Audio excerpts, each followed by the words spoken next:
The invisible wound of time. Not all wounds come from the past.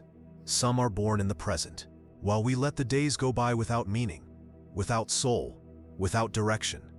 The wound of wasted time leaves no scar on the skin, but it marks the heart deeply. It's that silent feeling of emptiness when everything outside seems fine, but something inside is falling apart. I've known men who conquered kingdoms and women who achieved what the world applauds, and yet when they looked into the mirror of their soul, they didn't know who they were. Because it is not success that fulfills you, but purpose, not gold that brings peace, but time well lived. I am Solomon, and I speak to you as someone who has walked both paths, the road of abundance without meaning, and the silence filled with wisdom.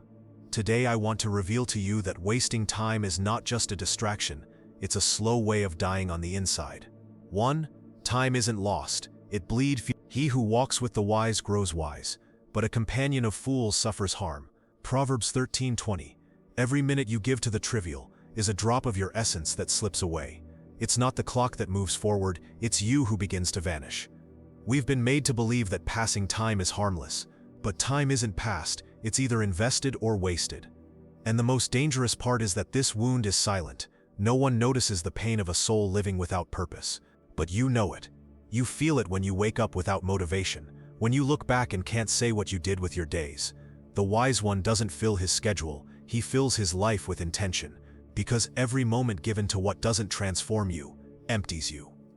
2. The soul also grows tired of waiting. Hope deferred makes the heart sick.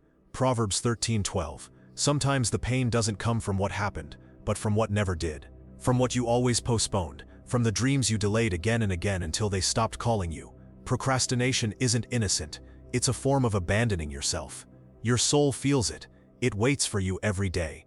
It waits for you to decide, to rise, to take yourself seriously. But there comes a moment when even the noblest soul gets tired of waiting for promises that never arrive. And then frustration appears, anxiety, apathy, not because you lack talent, but because you never gave yourself permission to use it. 3. When you don't know where you're going, everything distracts you. The heart of the discerning acquires knowledge, for the ears of the wise seek it out. Proverbs 18:15. Distraction isn't a lack of attention, it's a lack of direction. We constantly seek external stimuli, because it's hard to hold the emptiness of not knowing who we are, or why we're here. When you don't have a clear why, everything seems useful, but it's a mirage.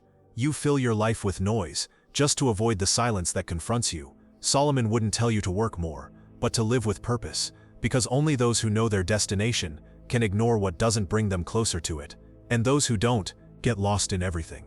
4. Not everything that entertains, nourishes. The soul of the sluggard craves and gets nothing, while the soul of the diligent is richly supplied. Proverbs 13:4. Entertainment may seem harmless, but when it becomes constant, it turns into addiction. Today we confuse rest with escapism. We confuse pleasure with nourishment.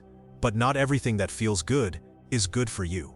You can spend hours watching, scrolling, consuming, and still feel empty, because the soul isn't fed with images, but with meaning. Solomon warned that desire without action is sterile. You may long for peace, but if you live avoiding silence, you'll never know it. True rest is the one that restores you, not the one that numbs you. 5. The cost of wasted time is invisible, until it's too late.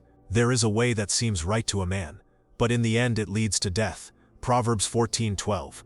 The great danger of wasted time is that its effect isn't immediate. You continue your routine, convince yourself that there's still time, that you'll start tomorrow, until one day you open your eyes and no longer recognize your life. The soul doesn't age with years but with excuses. Every day you postpone a decision you know you must make. You're writing a story that doesn't represent you, and the saddest part is that the damage isn't seen in the body, but felt in the soul, as dissatisfaction, as silent guilt, as that question that won't let you sleep. What if it's already too late? 6. Healing the wound of lost time means choosing differently today. A person's wisdom yields patience. It is to one's glory to overlook an offense. Proverbs 9. You didn't come here to mourn, you came to awaken. Healing doesn't mean recovering the past, it means choosing the present with greater awareness. Solomon wouldn't invite you to live with guilt, but with intention, because the time that remains can still save you. Sometimes, the wisest thing you can do isn't to run, but to stop, to observe, to listen inwardly, to ask yourself, what do I want to give the rest of my time to? And the answer won't be shouted, it will come as a whisper, the kind that is only heard when the soul finally stops running. Conclusion: lost time hurts, but recovered time, it doesn't matter how many years you've spent on autopilot, running from yourself, trapped in the urgent. Today you can do something different, and that something begins with a decision. On this channel, Mente Antigua, each word seeks to be a seed of wisdom so you can build a life with soul. If this reflection touched something in you, subscribe and walk with us. Here you won't find magical formulas, but you will find eternal truths, because when the soul remembers what matters, time stops hurting. And you, do you already know what you don't want to waste your time on ever again? Let me know in the comments.